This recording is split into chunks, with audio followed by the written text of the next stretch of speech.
Assalamualaikum warahmatullahi wabarakatuh. Alhamdulillahirabbil alamin. Kita panjatkan syukur kehadirat Allah Subhanahu wa taala.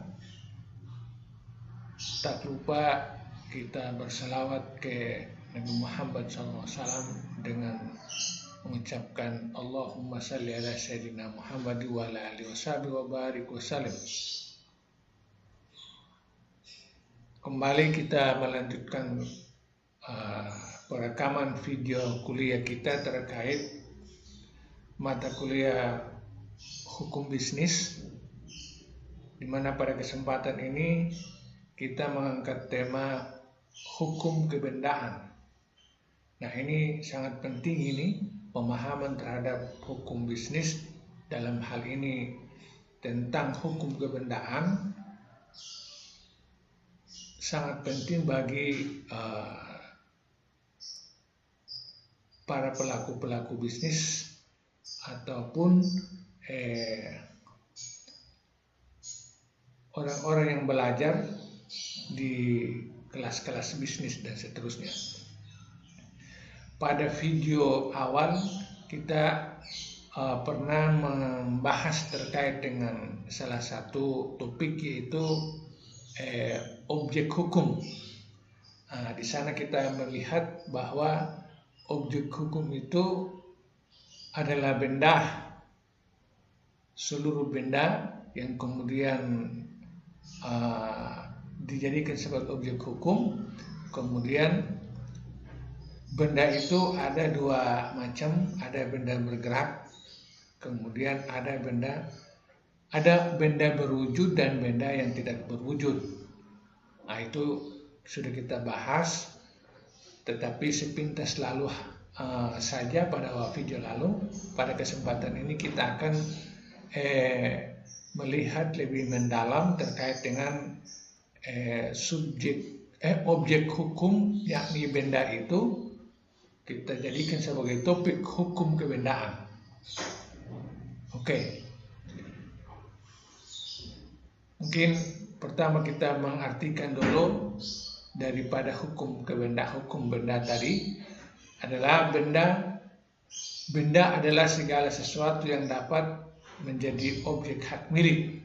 Nah, jadi benda yang masuk kategori sebagai benda objek hukum adalah benda yang sudah dijadikan sebagai hak milik. Maka disitulah menjadi objek hukum daripada benda itu. Kalau tidak masuk menjadi hak milik daripada subjek hukum, apakah orang perorangan ataupun badan hukum, maka belum ada unsur hukumnya di sana, sehingga tidak dibahas. Boleh dikata itu benda bebas, bukan milik daripada satu subjek hukum. Nah, yang dimaksudkan hukum kebendaan yang dibahas ini adalah setiap benda yang memang ada melekat ke benda itu, ada hak, apakah hak daripada seseorang sebagai subjek hukum ataupun hak daripada satu subjek hukum yang lain, dalam hal ini badan hukum. Itu dimaksudkan. Oke. Berikut pemaknaan kata benda. Tentunya di sini dalam kaitannya dengan bicara hukum bisnis, itu kita dapat membagikan, atau judulnya adalah pembagian benda. Pertama, benda yang dapat diganti dan tidak dapat diganti. Ada benda yang dapat diganti dan tidak dapat diganti. Mungkin yang tidak dapat diganti lebih jelas, seperti misalnya benda-benda tidak bergerak menjadi milik subjek hukum tertentu, misalnya bangunan, rumah, tanah yang tidak dapat diganti. Nah, kemudian benda-benda yang dapat diganti, ya dari sisi pemanfaatannya mungkin berakhir, lalu kemudian digantikan dengan cara memperoleh yang sah seperti misalnya membeli untuk menggantikan dan seterusnya. Jadi di sini makna diganti di sini berarti benda yang sementara memberikan kenikmatan telah berakhir, katakanlah kata kadaluarsa, maka kemudian digantikan lagi dengan benda yang baru, tentunya melalui proses memperoleh yang sesuai dengan aturan hukum. Nah, seperti begitu. Nah, ini yang dimaksudkan. Jadi harus dipahami sepanjang kita berbicara tentang kata benda di sini adalah benda yang melekat di benda itu ada hak penggunaan. Berarti kata ganti ataupun tidak dapat digantikan itu mengandung makna haknya, mengandung hak atas benda itu. Kemudian yang kedua, benda yang dapat diperdagangkan dan tidak dapat diperdagangkan. Nah, benda yang ada unsur kepemilikannya di dalam itu, termasuk di dalamnya adalah benda-benda yang diperjualbelikan, yang diperdagangkan. Ya toh, pembeli ketika berhak atas barang itu setelah melalui proses transaksi, dia telah menyerahkan berbagai syarat kepada pedagang, kemudian setelah ada penyerahan, kemudian benda itu pada saat proses transaksi barang itu menjadi milik daripada orang itu. Nah, sepanjang belum diserahkan, apalagi belum memenuhi syarat untuk diserahkan, maka benda itu belum menjadi milik dia. Dalam hal ini benda ini masih menjadi milik daripada taruhlah pedagang. Di sini adalah pedagang dan penjual untuk memindahkan hak atas barang atau benda tadi. Oke, yang ketiga, benda yang dapat dibagi dan tidak dapat dibagi. Nah, ada kategori lain di mana benda itu ada hak di atasnya, itu dilihat dari sisi benda itu bisa dapat dibagi ataupun tidak dapat dibagi. Nah, ya toh? Nah, misalnya benda yang dapat dibagi itu kebanyakan adalah barang-barang yang bergerak atau harta-harta properti yang bisa dipindahkan dari satu titik kepada titik lain, itu biasanya bisa dapat dibagi dalam jumlah atau dalam konteks kuantitasnya, jumlahnya, ya toh. Ketika dibagi, tentunya setiap orang sebagai subjek hukum mendapatkan bagian itu berhak atas bagian yang telah diterima atas benda yang dibagi itu. Nah, kemudian tidak dapat dibagi. Nah, benda yang tidak dapat dibagi juga melekat hak di atasnya. Nah, itu misalnya rumah, taruhlah seperti misalnya rumah sebagai properti harta warisan, pustaka, harta pusaka itu tidak bisa dapat dibagikan dalam bentuk rumah itu mengandung makna, mengandung unsur hak di dalamnya, ya toh, seperti begitu. Ada juga benda-benda lain yang tidak bisa dapat dibagikan, seperti misalnya perhiasan jadi. Nah, perhiasan jadi antar orang yang ada terikat hak atas perhiasan itu karena tidak bisa dibagi, ya otomatis akan ada hanya satu hak atas benda itu, satu hak, dalam hal ini satu subjek saja yang menguasai atas benda yang tidak dapat dibagi tadi, begitu. Kemudian benda yang dapat bergerak dan benda yang dapat bergerak dan tidak dapat bergerak, maksudnya begitu. Di sini nomor 4 ini ada benda yang ada di dalamnya melekat hak, yaitu benda yang dapat bergerak dan tidak dapat bergerak. Nah, nanti dibaca kayak begitu. Tulisannya tidak lengkap, tidak ada kata tidak di sini. Yang benar adalah dapat bergerak dan tidak dapat bergerak. Nah, itu setiap benda yang dapat bergerak ataupun tidak dapat bergerak itu bisa ada melekat kepemilikan hak di atasnya itu. Nah, yang tidak dapat bergerak seperti misalnya bangunan, tanah, kemudian gedung, itu tidak dapat bergerak. Pantai tidak dapat bergerak. Itu ada yang memilikinya. Nah, itu berarti benda-benda yang tidak bergerak itu ada melekat hak daripada subjek hukum tertentu atas benda itu. Kemudian benda yang dapat bergerak, banyak benda bergerak. Maka itu karena bergerak karena sifatnya, atau bergerak karena digerakkan oleh orang, atau dia bergerak karena aturan yang menggerakkan. Aturan-aturan itu barang-barang dalam kondisi seperti begitu bisa melekat hak kepemilikan atas benda itu daripada subjek hukum tertentu. Apakah orang perorangan yang memiliki ataupun badan, misalnya badan hukum yang memiliki. Dalam hal ini badan hukum, baik badan hukum privat ataupun badan hukum pabrik yang seperti pernah kita bahas sebelumnya.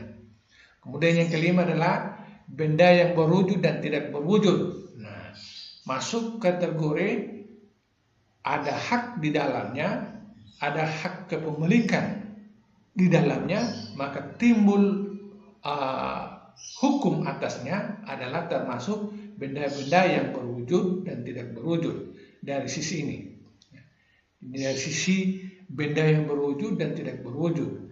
Kalau yang berwujud secara nyata dapat dipanca inderakan, dilihat, dipegang, diraba, dan yang tidak berwujud itu banyak. Nah, seperti misalnya katakanlah piutang. Piutang itu tidak berwujud. Hak perusahaan pada pihak lain tercatat tetapi tidak dapat dilihat piutangnya, namun ada hak perusahaan ataupun hak orang perorangan lain kepada pihak lain tercatat sebagai piutang tetapi tidak berwujud. Nah, begitu pula misalnya goodwill, kepemilikan merek, hak paten, hak dan seterusnya, itu sesuatu yang tidak berwujud tetapi itu ada kepemilikannya, hak di atasnya itu, maka itu dianggap di sini sebagai benda yang tidak berwujud yang bisa dikategorikan sebagai benda-benda hukum. Benda-benda hukum kebendaan yang dibahas di dalam materi hukum kebendaan. Ya, harus diingat selalu bahwa yang dikaji terkait dengan hukum kebendaan adalah setiap benda yang melekat di atasnya ada hak. Yang tidak ada hak itu disebut dengan benda-benda bebas, sehingga tidak dibahas di sini. Oke. Kemudian yang keenam adalah benda yang sudah ada dan belum ada, baik secara absolut maupun relatif. Ya toh? Benda yang sudah ada dan belum ada, baik secara absolut maupun yang relatif. Ya. Benda yang sudah nyata ada sekarang dapat dilihat ataupun yang tidak dapat dilihat, kaitannya dengan nomor 5 di atas yang tadi kita jelaskan, ataupun belum ada. Nah, bisa belum ada itu apa-apa yang nanti akan didapatkan di kemudian hari, itu begitu didapatkan, maka di situ akan melekat hak atas barang-barang atau benda-benda baik berwujud ataupun tidak berwujud yang akan didapatkan di kemudian hari. Nah, ini contoh ini banyak sekali pada usaha-usaha, kegiatan-kegiatan bisnis. Misalnya dalam memproduksi barang-barang ataupun jasa, memproduksi barang dan jasa, memproyeksikan kuantitas produk ke depan dengan jumlah sekian, tentunya yang diproduksikan belum ada. Misalnya estimasi produk dengan biaya sekian sudah ditetapkan, itu belum ada barangnya, tetapi sudah ditetapkan untuk diproduksikan, maka ketika itu ada barang menjadi milik daripada pelaku bisnis itu, baik orang perorangan ataupun badan hukum sebagai subjek hukum. Nah, itu maksudnya. Ataupun misalnya sesuatu yang belum ada dalam bentuk tidak berwujud, seperti misalnya ada rancang bangun sesuatu dari sisi misalnya haki menuju kepada adanya haki itu, ketika ada itu barang, maka sesungguhnya itu adalah malaikat hukum atas itu, malaikat hak kepemilikan atas sesuatu itu, sesuatu yang katakanlah misalnya yang saya katakan tadi, yaitu misalnya desain, merek, atau desain merek yang akan terjadi, direncanakan untuk milik daripada perusahaan atau pengusaha itu, yang kemudian hari akan ada, itu masuk kategori benda yang belum ada tetapi sudah dimiliki. Nah, begitu. Logikanya kayak begitu. Oke.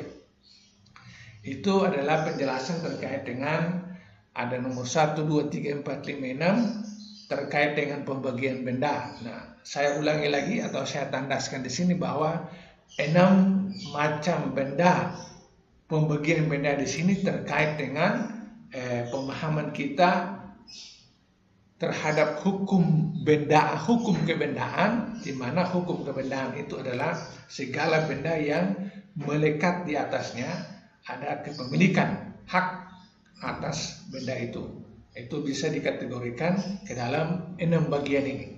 Oke. Kemudian benda bergerak.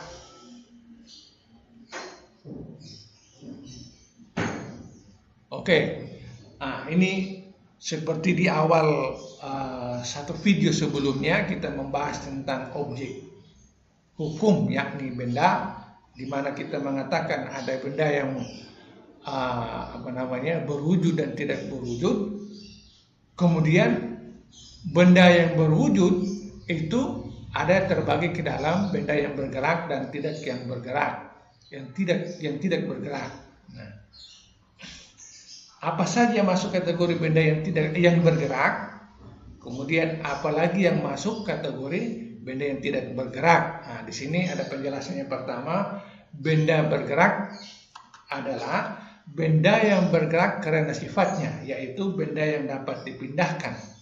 Nah, itu jadi benda yang melekat hak kepemilikan di atasnya, di mana benda itu bisa bergerak karena memang sifat benda itu dia bergerak.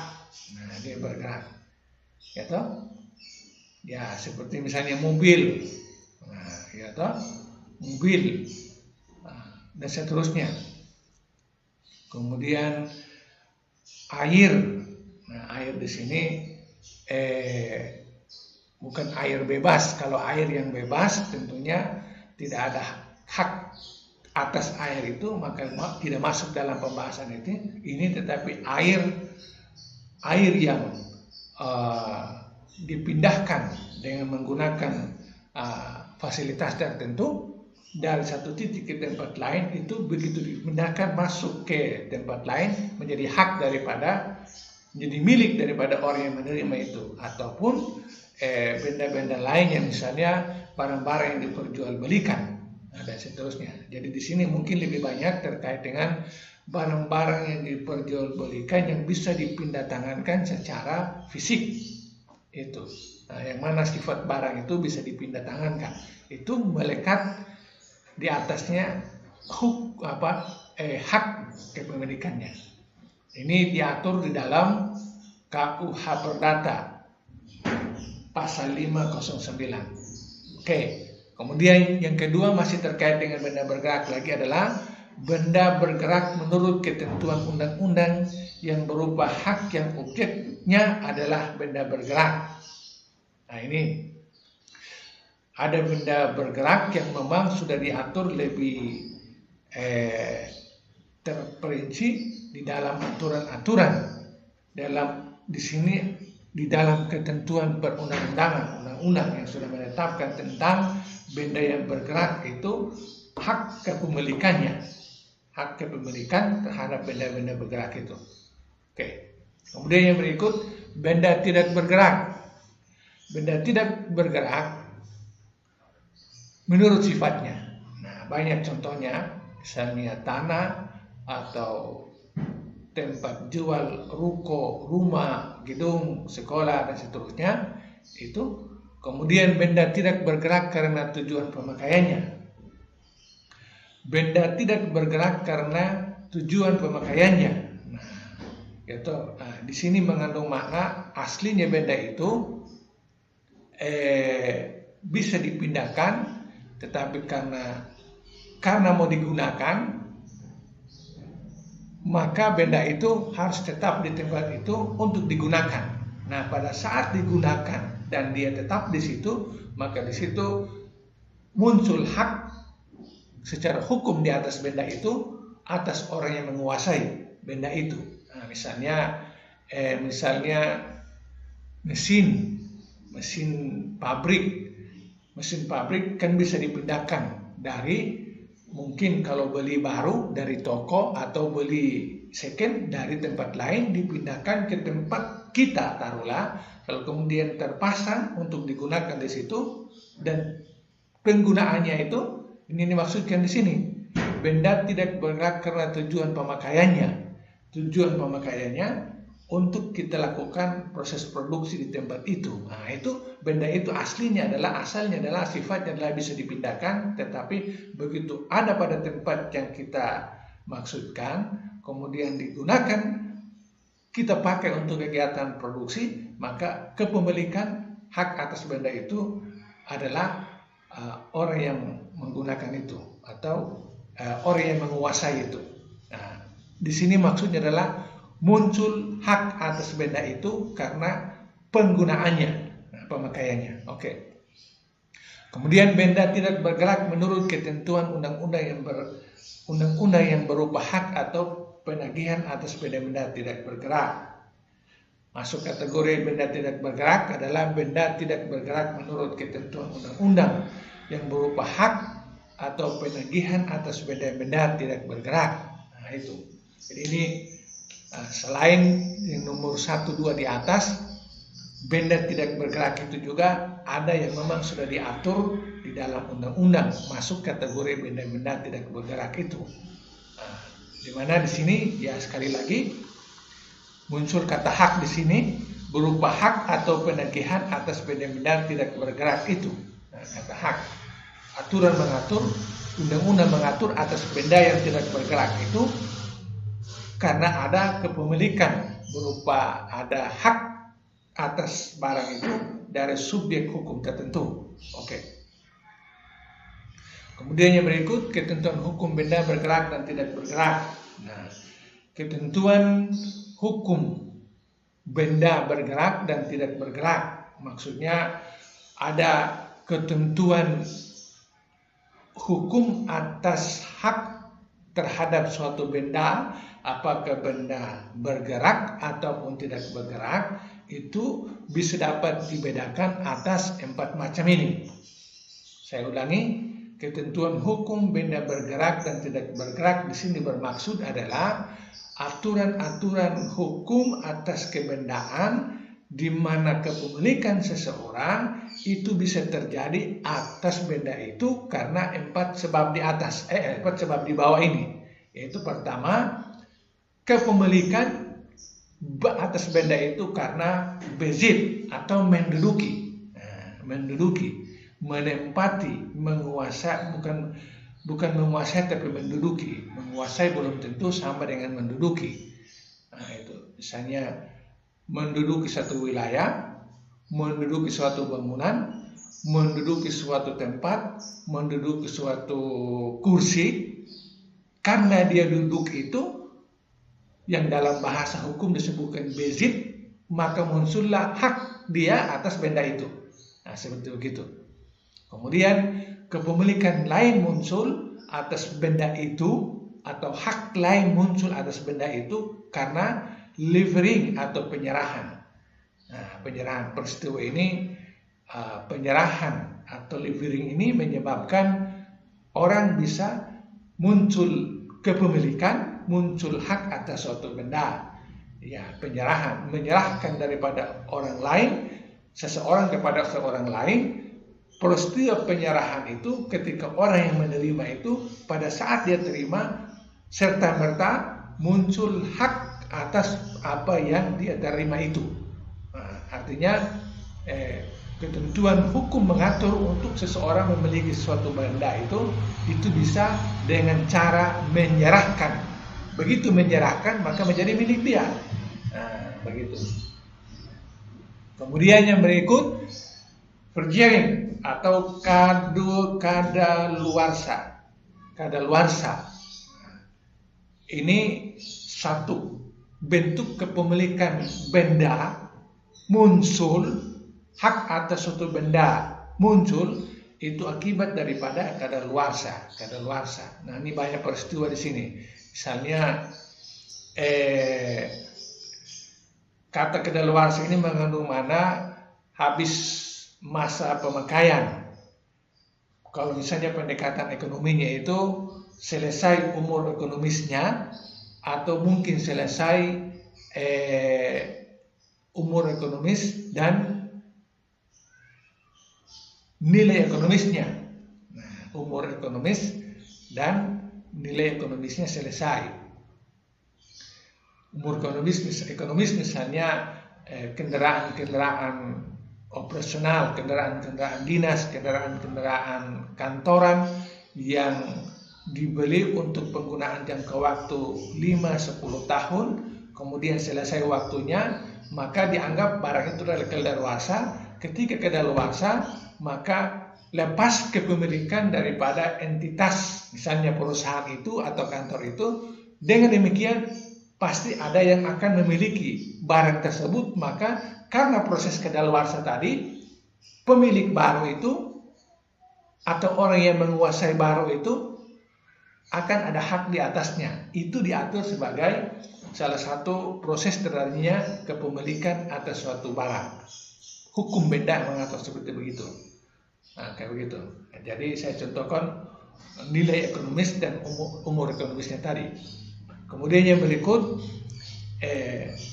kepemilikan atas suatu benda itu juga muncul karena ada bezwering atau pembebanan.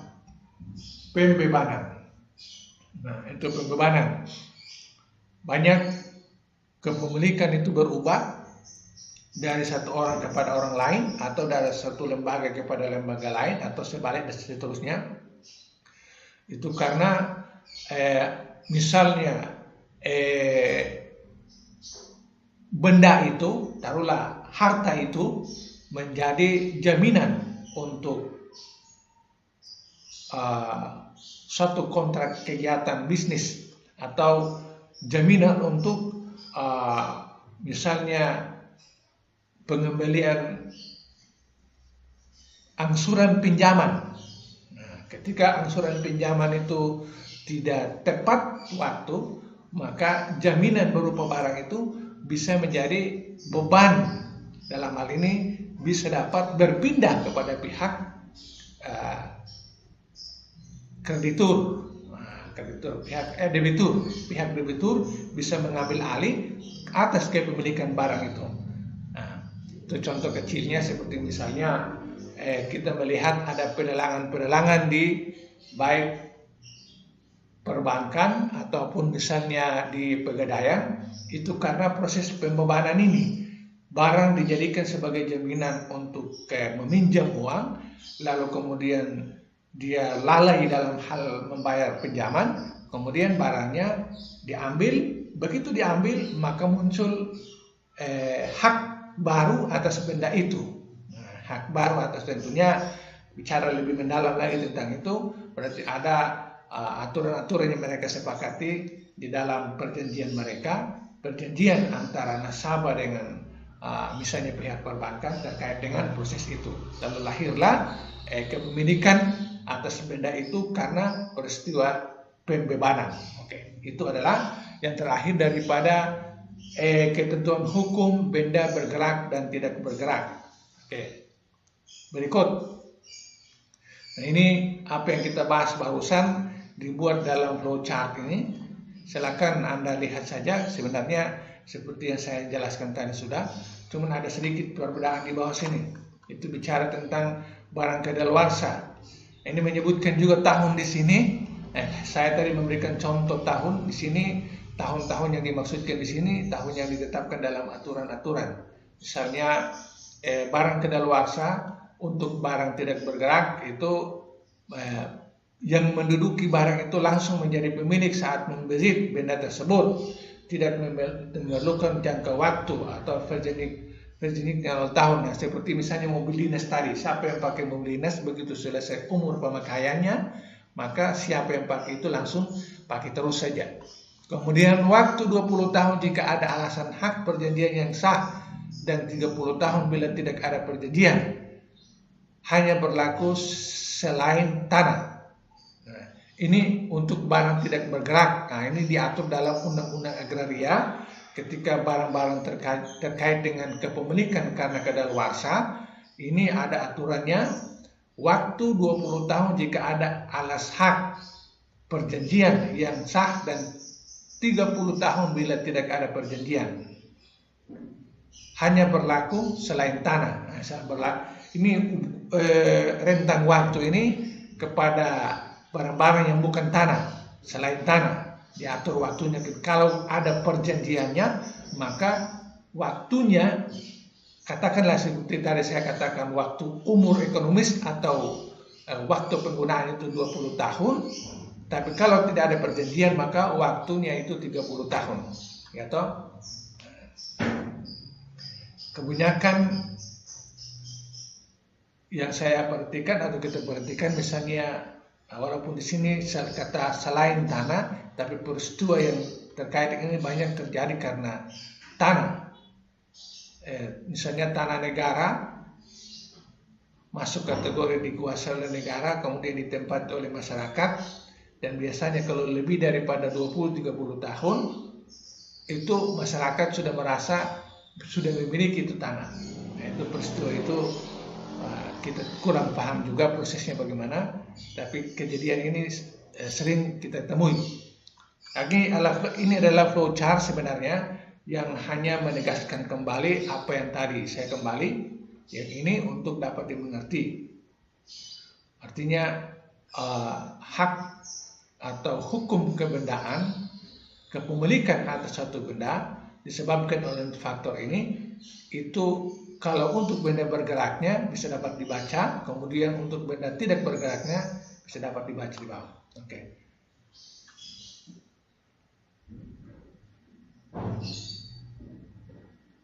Nah, sekarang ada pengertian terkait dengan hak kebendaan.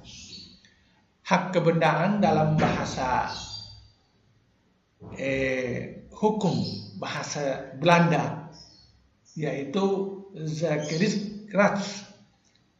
Atau hak kebendaan adalah hak mutlak di mana hak itu memberikan kekuasaan langsung atas suatu benda dan dapat dipertahankan terhadap siapapun juga. Nah, hak atas benda itu adalah hak mutlak di mana hak itu memberikan kekuasaan langsung atas suatu benda dan dapat dipertahankan terhadap siapapun. Hak atas benda itu memberikan kekuasaan kepada orang yang memiliki hak itu untuk mempertahankan benda itu atas gangguan siapapun. Nah, maksudnya begitu. Oke. Berikut kita bicara lebih lanjut terkait dengan sifat hak kebendaan. Nah, sifat hak kebendaan ada unsur kemutlakan, kemudian ada unsur hak mengikuti, kemudian ada hak terlebih dahulu, atau ini dalam bahasa Belanda zakgevolg atau droit de suite, itu disebut dengan hak mengikuti. Kemudian hak terlebih dahulu atau droit de préférence. Kemudian ada hak untuk gugat hak kebendaan pada setiap gangguan terhadap hak kebendaan. Kemudian kewenangan untuk memindahkan hak kebendaan itu dapat secara sepenuhnya dilakukan pemegang hak kebendaan. Ini maksudnya kalau kita memiliki suatu benda, maka kepemilikan itu dapat disifatkan seperti ada 5 poin di bawah. Bisa kebendaan itu adalah milik kita secara mutlak, sepenuhnya 100%, tanpa ada unsur kepemilikan yang lain. Juga ada benda yang bisa kita miliki karena ada di sini kata hak mengikuti. Hak mengikuti. Ya toh? Misalnya dalam satu keluarga, semua orang anggota keluarga memiliki properti di keluarga itu. Bisa di mana-mana menceritakan bahwa itu saya punya. Anggota lain keluarga juga akan menceritakan itu adalah saya punya. Misalnya rumah. Istri mengatakan itu rumah saya, atau suami mengatakan itu rumah saya, atau bisa anaknya mengatakan kepada teman-temannya itu rumah saya, karena sama-sama ada pada satu ikatan saling mengikuti sebagai satu ikatan keluarga. Nah, itu contoh lain. Ataupun misalnya contoh lain penyertaan misalnya penyertaan modal kah, penyertaan aset tertentu terhadap suatu kegiatan bisnis. Di situ ada banyak orang yang misalnya kerjasama, gabung atau merger atas suatu proyek, maka semua orang yang gabung itu ada hak di atasnya. Nah, berarti di dalam itu ada banyak hak, bukan lagi hak mutlak atas seseorang kepada benda itu, tetapi terdiri daripada beberapa kategori hak gabungan, merger, karena adanya tadi itu gabungan beberapa aset atau properti atau taruhlah modal dan seterusnya, sehingga sesuatu yang benda itu akan menjadi milik daripada sekian orang. Nah, itu karena kata mengikut. Maka begitu. Kemudian yang berikut, hak terlebih dahulu. Nah, hak terlebih dahulu, ada orang memiliki sesuatu karena memang dari pertama dia yang memiliki, kemudian nanti muncul orang lain ikut merasakan memiliki juga benda itu. Itu peristiwa itu banyak terjadi di mana-mana. Ya toh? Bisa saja benda dalam hal ini misalnya benda yang tidak berwujud. Benda yang tidak berwujud. Misalnya kalau organisasi itu benda yang tidak berwujud, atau perusahaan itu benda yang tidak berwujud, taruhlah seperti begitu. Nah, ada pendirinya, kemudian ada manajemennya dari belakang, kemudian diangkat para karyawan, kemudian ada struktur organisasi, ada yang datang dari belakang dan seterusnya ikut bergabung, lalu kemudian semuanya merasakan berhak atas organisasi itu. Nah, tapi di sini yang dimaksudkan adalah yang pertama yang mendirikan, hak terlebih dahulu. Yang pertama mendirikan itu memiliki hak terlebih dahulu sehingga dia berhak atas sesuatu itu. Nah, begitu seterusnya. Atau misalnya dalam hal kepemilikan aset dalam rumah tangga, ada rumah yang memang sudah dimiliki oleh sang calon suami, kemudian mereka menikah, maka kepemilikan rumah itu pertama adalah suaminya, kemudian menyusul kepemilikan berikut adalah istri dan anggota keluarganya. Nah, itu jadi bisa saja dimaknai bahwa karena ada kepemilikan pertama adalah suaminya, maka muncul kepemilikan kedua, ketiga dan seterusnya sebagai anggota keluarga. Kalau tidak ada kepemilikan pertama, maka tidak akan mungkin ada kepemilikan kedua dan ketiga dan seterusnya. Nah, seperti begitu. Kemudian ada hak untuk gugat hak kebendaan pada setiap gangguan terhadap hak kebendaan. Nah, salah satu sifat daripada hak benda itu adalah kita memiliki hak terhadap suatu benda itu adalah kita bisa mempertahankan benda itu. Ya toh? Ataupun kita bisa menggugat benda itu kalau misalnya sengaja diganggu oleh pihak lain karena kita merasa memiliki, sehingga kita mempertahankan kepemilikan kita, hak kita dengan cara misalnya menggugat di hadapan hukum terhadap gangguan-gangguan orang lain terhadap barang itu. Nah, seperti itu.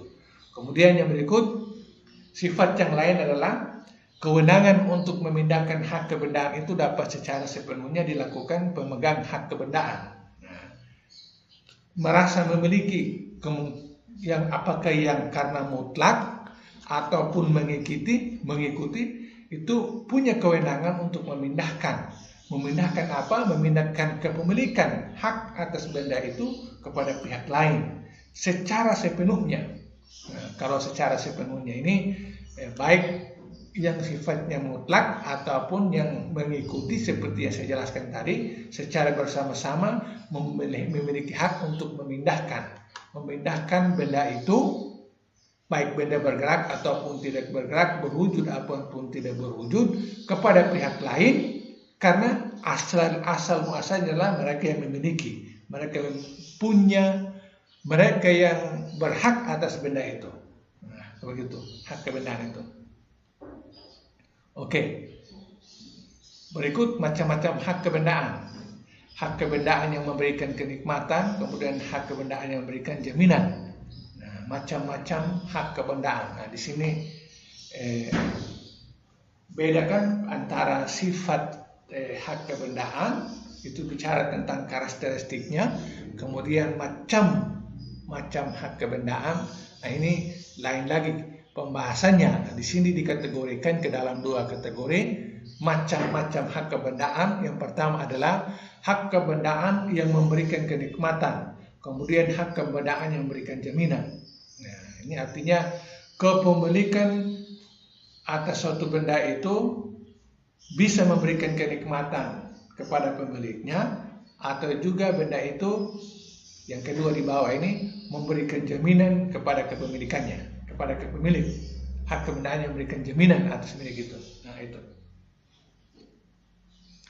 Jaminan di sini ya bisa misalnya tadi itu kata-kata pembebanan tadi muncul karena pembebanan, itu bisa dijadikan jaminan dalam rangka suatu kepengurusan tertentu, misalnya bermohon pinjaman, maka dengan kepemilikannya itu dijadikan sebagai jaminan, lalu dia mendapatkan bantuan, ya toh. Nah, jadi di sini ada dua. Kepemilikan itu memberikan langsung kenikmatan, seperti misalnya mobil, rumah langsung dinikmati, langsung dibawa kemana-mana, ataupun dan seterusnya, ataupun benda-benda apapun, sebesar apapun ukurannya, itu kalau langsung memberikan kenikmatan, nah itu yang dimaksudkan di sini. Atau dalam bahasa Belanda adalah zakelijk genostrek. Nah, genostrek. Nah, kemudian ada juga benda yang mungkin selain memberikan kenikmatan juga memberikan jaminan sebagai hak kebendaan yang memberikan jaminan kepada kepemilikannya. Zaker hashtag. Nah, itu bahasa Belandanya. Oke.